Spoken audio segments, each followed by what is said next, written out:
Boardroom Bound, Episode 118, Cultural Development and Acceptance in the Business World, with Beth Albright.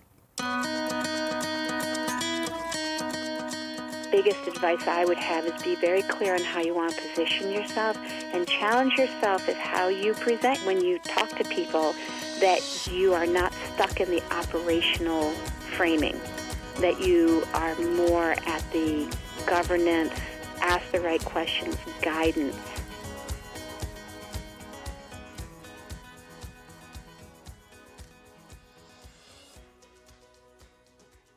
Hello, and welcome to this episode of Boardroom Bound. My name is Alexander Lowry, and this is the podcast dedicated to intentional leadership in the boardroom. My goal is to give aspiring and existing directors the tips, tactics, and strategies necessary to transform your confidence and build a successful career as a board director. Quick reminder, you can get all of today's show notes at podcast.gordon.edu. And in today's episode, we're speaking with Beth Albright. She is a Chief HR Officer by background, and we are seeing more and more of that skill set being placed into the boardroom. And that alone would be a great reason to talk about that on today's episode. But even better is during this pandemic crisis, Beth has gotten placed under her first public company board. And so she's going to peel back the onion, share what that's actually like, not only being placed on a board, but what it's been like during these turbulent times. This is a very honest and transparent episode, and I'm excited to share it with you. Let's jump into it.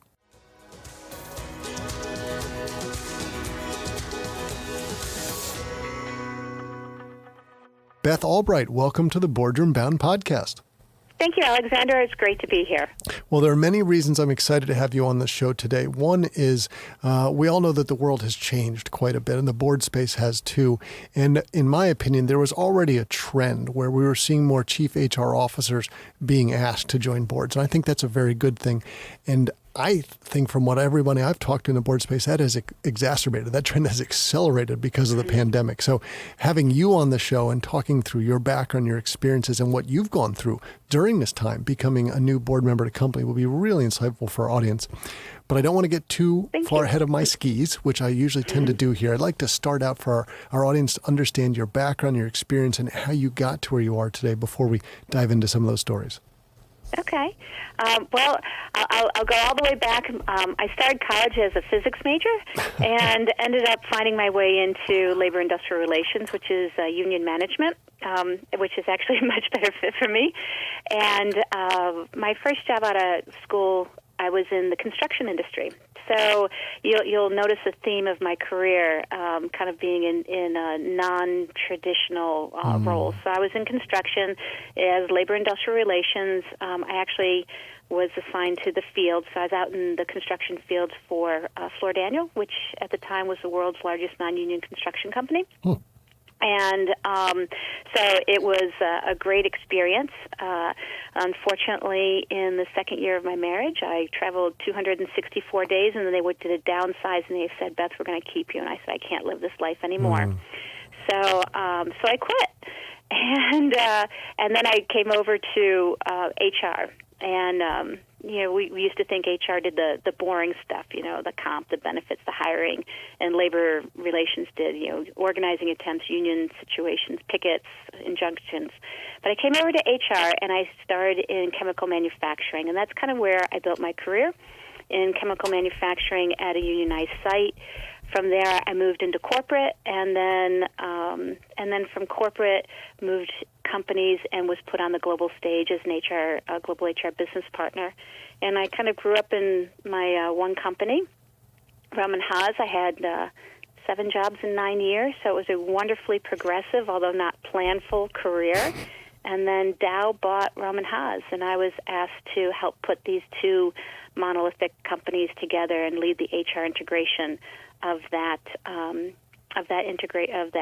merger, and it gave me exposure to the highest levels in the company. And I decided I did not want to work for the new company, so I resigned again, and I became the head of HR for a company that had recently gone into a private equity portfolio. So I became the head of HR of a private equity company.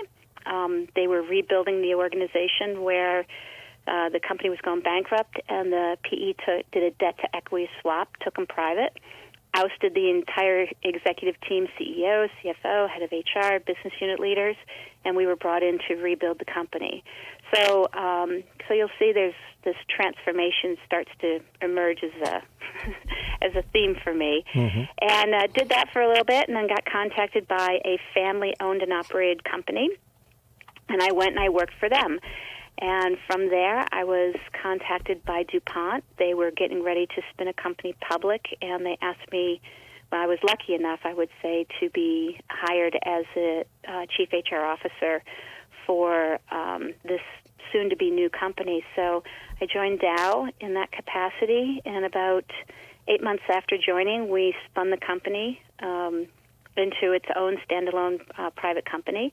We had to unwind a whole bunch of stuff because Dow was very long-tenured, a lot of customized systems and processes, and we knew that that wasn't going to make our new company successful. So rebuilt this new company, and within 2.5 years, 3 years of spinning, we were named to the Fortune 500, which was fantastic. And I decided that I wanted to do a change, and so at that point, I left corporate America and started entering into, I guess, the gig economy, and started focusing on boards and consulting, and we started a family foundation. So that's my 30-plus year career in a nutshell. And what we did cover in there is during this time when you were a CHRO, and obviously doing that for a Fortune 500 company is a great story to have, but even before you got that role, you were on the board of Crozer Keystone Health System, and it sounded like that was about a dozen, maybe 13 baker's dozen years. And tell us about that, because it was a very interesting story. Yeah, I started, actually my very first board was probably back in 2004. I had gone through this program called Leadership Inc., and part of that is to help people prepare to be on nonprofit boards and volunteer boards. And so I had started being on boards, and I got contacted by a recruiter, actually, for Crozer Keystone Health System. It was a large health system in the area that we live, 5 hospitals, 3 ambulatory centers, and several specialty centers like burn and sleep centers.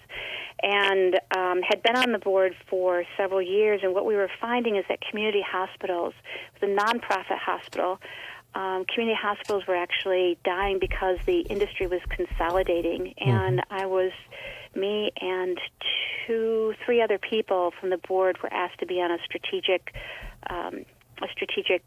planning subcommittee to look at the strategic options for the hospital system. And what we came up with is we determined that it was best to sell the hospital system to a for-profit in order to actually save it.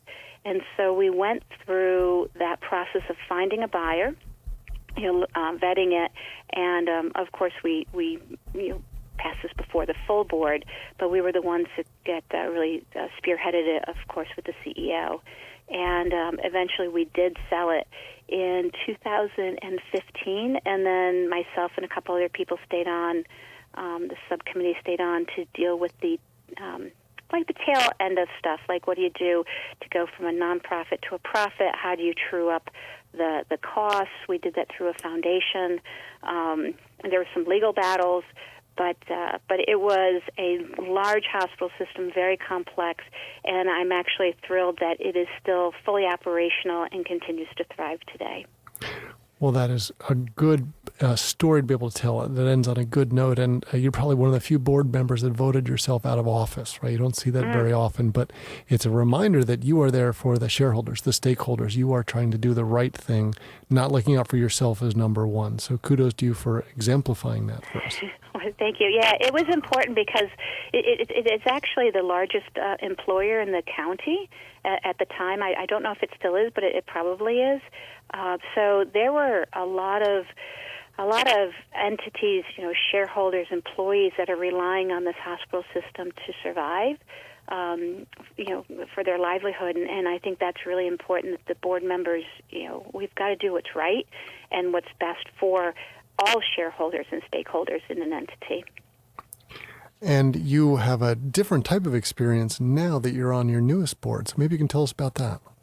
Yeah, so I joined a public board in May of 2020, and it's been very interesting to join during a pandemic because the... I think that's an understatement, right? Yeah, because management and the board is trying to figure out what are we doing, and while I'm trying to figure out the company and build relationships with the new with my peers. And so the first two meetings I were in were actually over the phone. They weren't even video, and we didn't go to video until I think my third meeting, and that includes I'm on the comp committee which you can imagine. So right. it was an interesting process. Now I will tell you though that the lead director of this board of Darling is phenomenal, and the process to get on the board. Can I talk about the process a little bit? Please, that'd be great. Okay, so the process to get on the board is there was a job posting, and one of the organizations that I belong to, had it available to their members, and I posted to it, but I didn't know the company, and it was actually a third-party posting. So as it turns out, it was actually through NACD, which I think probably many of your members are familiar with that organization. So I submitted kind of blindly to this very generic job posting. I got a call from NACD. It was a little awkward because I had no idea why they were calling me, even though I was a member. And then I realized, this is the job posting, the third-party job posting. So I would say that call happened somewhere around March of 2019. So remember, I joined in May of 2020. So it probably, to give you the timeline, from the first call to the, hey, you're one of the finalists, it took to about July. And then, interestingly enough, they said, we want you to talk to the lead director, which I did. I passed to the final candidates. They brought down 3. And I was informed that they were bringing me, which has an HR background. They were bringing down a person who had a finance background, and they were bringing down a person who had a cybersecurity background. And my first thought was, different. Well, clearly this board has no idea what they want. Unless they took all of you. And then I thought, well, if they don't choose me, then it'll be okay, because clearly they didn't want an HR person. So it's not me. But I flew down sometime in August. I got very positive feedback immediately. They wanted me to come down and meet with the management team, which happened in September. And then I thought, we're good. And I talked to the lead director. He goes, you're our gal. We're going to bring you on, but we're going to bring you on in the proxy season. So I was very nervous because a lot can happen from September until May. But the reality is, because it was going to go into the proxies are developed somewhere around February, to get out to the shareholders to vote before the annual meeting. So it shortened the time frame. But in that time, they did so many good things. They assigned me 2 board buddies. There's 10 people on the board. I was actually the 4th woman. There were 2 women who both lived in Fort Myers. They flew me down, and I had lunch with these 2 ladies. They had been on the board, one only 2 years, one about 5 years. And so I could ask them any questions, kind of like inside questions, and it gave me kind of a safe place to go. And, like, for example, are we allowed to fly first class when we go to the board meetings? I don't know that. These are the types of questions, and tell me what it's like to work with the management team. Tell me what it's like to work with the lead director, et cetera. So I had my board buddies. They helped me with a lot of details and logistics. I was also able to visit a site, one of their larger processing plants before I joined. So, of course, signed NDA and all that stuff. But it gave me time in which to really do some onboarding that you don't necessarily have the luxury to do before you join the board. And then they sent me a whole bunch of information that, again, I had time in which to digest. So by the time I was voted onto the board, which I have to tell you, it was quite unceremonious. I don't know what I expected. I don't know if I expected like fanfare, but it was just in the course of a phone annual meeting, which was new because we were already into the pandemic, so all the face-to-face meetings were canceled. So it was over the phone. It was, any opposing votes. The votes had already been cast to the proxy, so it was really just kind of very quick and simple. So I was like, okay, that was a big deal, but not so much on the phone. And then I started joining meetings. So the timeline was quite long, but it did allow me a really nice foundation in which to start. Well, kudos to Darling Ingredients for having a really robust onboarding experience. And I'm going to guess that's might have been slightly different, not in the pandemic, but it sounds like either way, intentional and thoughtful. And not every organization does that. So that's a great thing. And you're embodying that you can experience that positivity, and it'll let you be successful and be set up. And you're highlighting that what in many cases most people want to do is, I'm ready to jump right in. Let me start now. And I'm sure when you said they sent you some materials, probably like 1,000 pages, like a typical board pack, so you could get used to it. So the fact that you had a lot of time to be prepared and be ready is really good. And I would love, since we've talked about your background experience from an HR expert's perspective, as you think about boards, and I'm sure you'll be on other boards in the future, and if they were turning to you and say, Beth, help us think about the right way that we should be building and designing our onboarding processes, how would you describe what you think people should be doing? Well, I love the idea of the board buddy, because there are, even though I was a C-suite executive, there are a lot of questions you have that you almost feel silly asking, and having a safe place in which to go and ask those questions was very good. So having like that board buddy, the safe place, and someone to look out for you, because the lead director, they have a lot of stuff to work on. But kudos to the lead director also. He calls me before and after every meeting. At least he has so far. It's probably going to stop soon, just to check in. Am I ready for the meeting? Any questions? And then how do you think the meeting went? And so they're very attuned to helping me enculturate.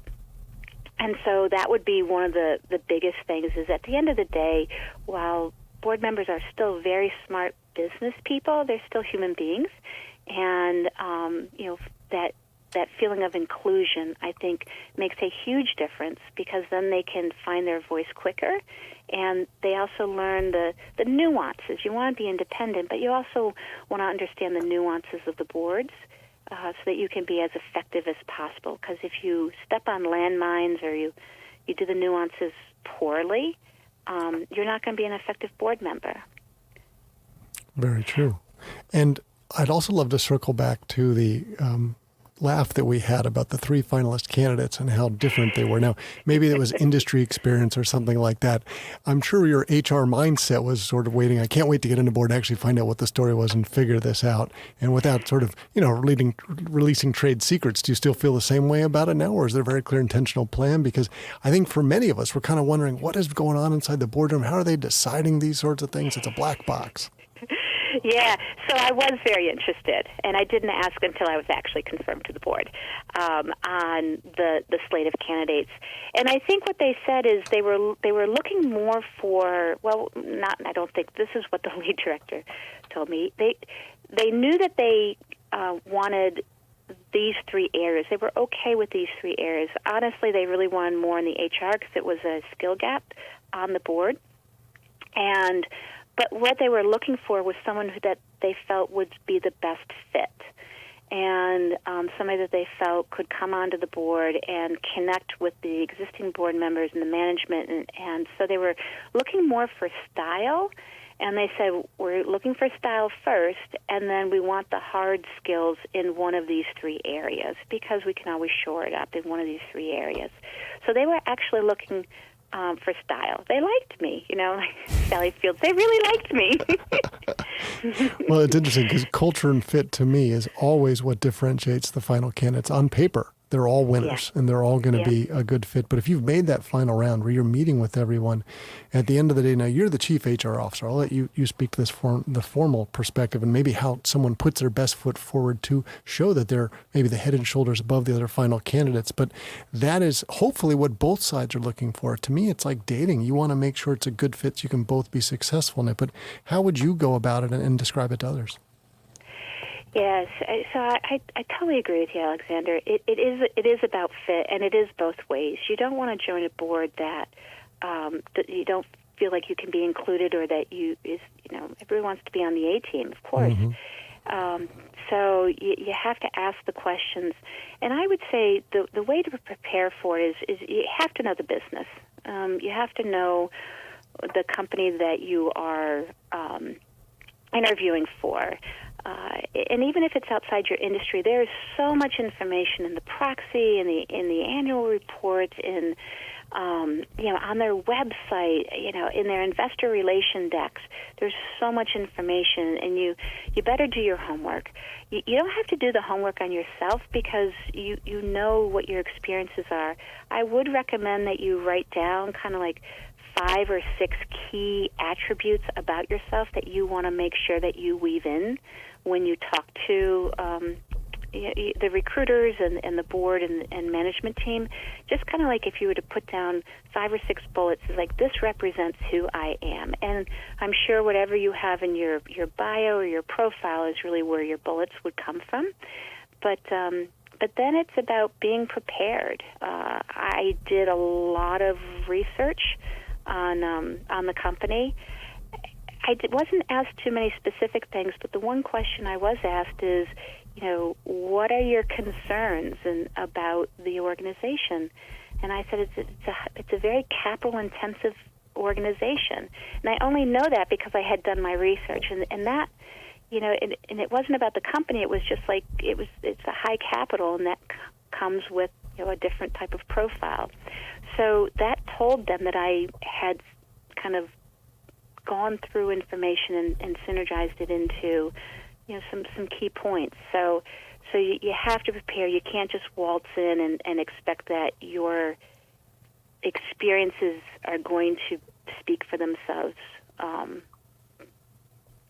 That makes a lot of sense. And now that you are in what we'll call it sort of a weird world of the board, right? You're on a public company board, but first they were just phone, and at least now you have video options, and someday there might actually be some face-to-face around it. So the boardroom... Soon, I think October. Good. Well, the boardroom is changing in lots of ways, right? If we put our HR hat on, let's call it diversity, and all its different forms are showing up in the boardroom, which is a wonderful thing.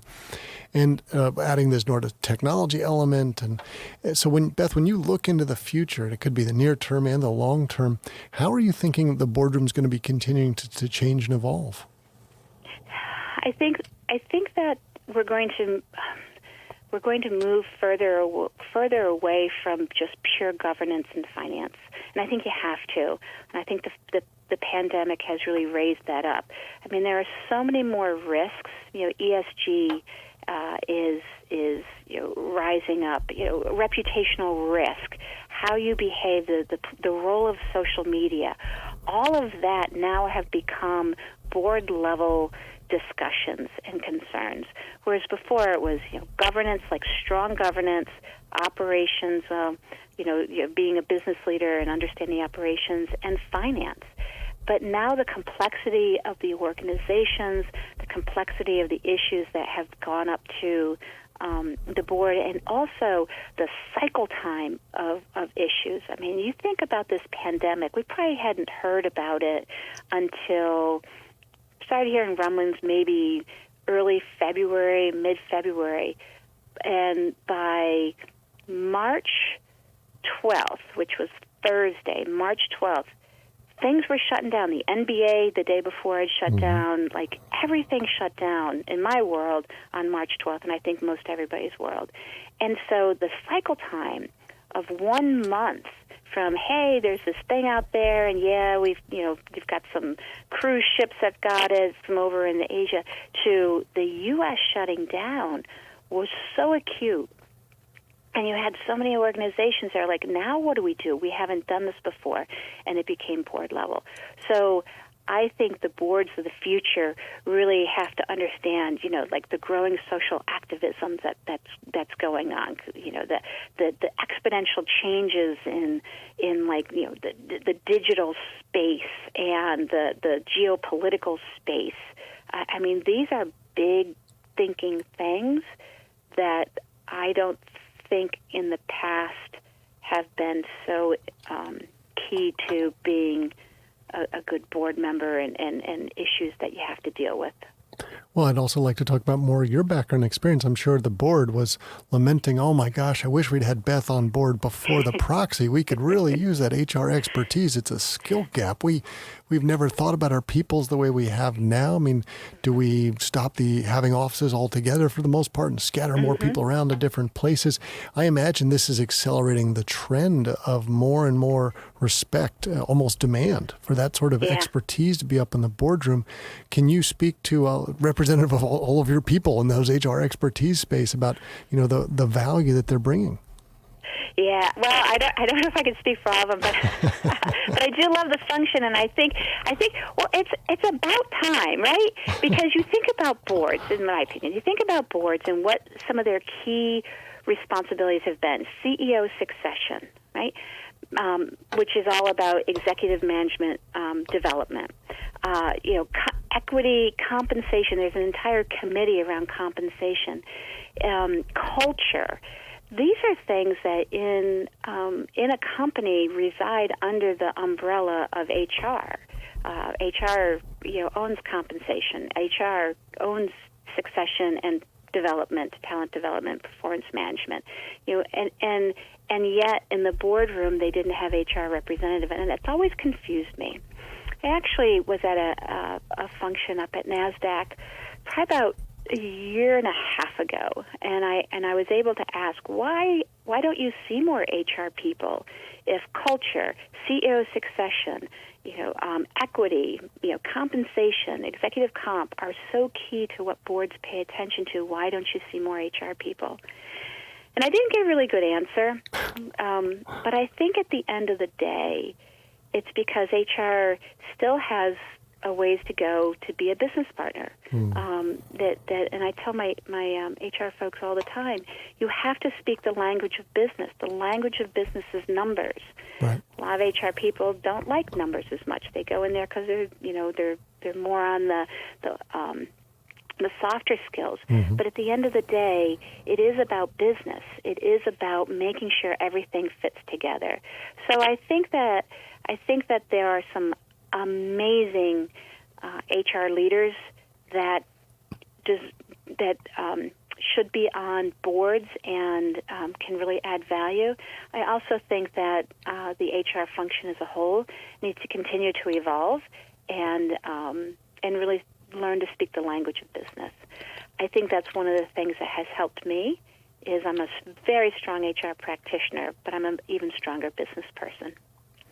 Well, I think that makes sense, and that's good advice for all of us. And when I try to think about how we encapsulate the story that you shared today and your own experience, maybe you can try to leave us on a high note here as a takeaway for our audience about, can you tell us your top tip for someone seeking their first paid board seat?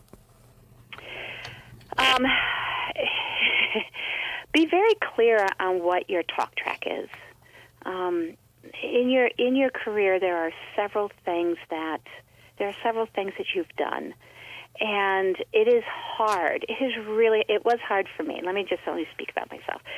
It was really hard for me to kind of summarize what value I brought to the board. The hardest piece for me, and it took me probably 10 to 13 months of continual iterations and revisions to move away from my HR world to something that was more at the governance and strategic level. So what I mean by that is I was very proud of all the stuff that I had done. But at the end of the day, nobody cares that I put talent management programs in every region of the world. Nobody cares about that. It's like, that's nice. What they do care is that I am attuned to culture and how organizations are wired together. So I had to shed my HR hat, which I was very proud of because it was my career, and change my lens to one of more governance, of asking right questions, as opposed to the operational mindset that I was in. So I would say the biggest advice I would have is be very clear on how you want to position yourself and challenge yourself if how you present when you talk to people, that you are not stuck in the operational framing, that you are more at the governance, ask the right questions, guidance level. Because at the end of the day, that's where the value is when you come onto the board. Beautifully said.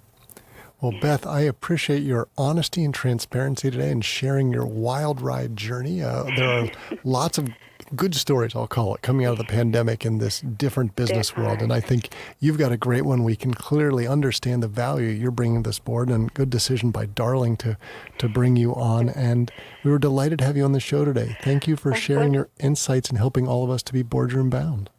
Thank you, Alexander. It was a pleasure to be here. And if I may just add one more, because it was all face-to-face, I reached out to every single board member and asked for a personal video conference with them, which I did early on because you can feign ignorance. And just to build the relationship, I got a lot of information, but it was more about building relationships. So that would be the other tip I would tell people is when you are on your first board, reach out and start to build personal, even if you're not able to do it face-to-face. So anyways, I hope that everybody listening is boardroom bound. Thank you, Beth. That's it for this episode of Boardroom Bound. I really enjoyed chatting with Beth Albright. It was really insightful to hear about her experience being placed on the board and the unique opportunities that she's had, but also what it's been like for her being placed on her first public company board during very strange times, and what that experience has been like and the best practices come out of it, and her guidance for all of us to position ourselves successfully to make our board dreams come true, if we think about it that way. Now remember, if you head over to podcast.gordon.edu, you will find links to all of today's resources. And please know that the Boardroom Bound team and I are so proud to be your go-to podcast for all things that connect, prepare, and empower you to land a board seat. Be sure to subscribe to this podcast so you don't miss any of the high-quality content that we're bringing to you every Wednesday. Thanks for joining me today. I can't wait to share more stories and strategies from brilliant business minds with you again next week. Remember to keep tuning in to be Boardroom Bound.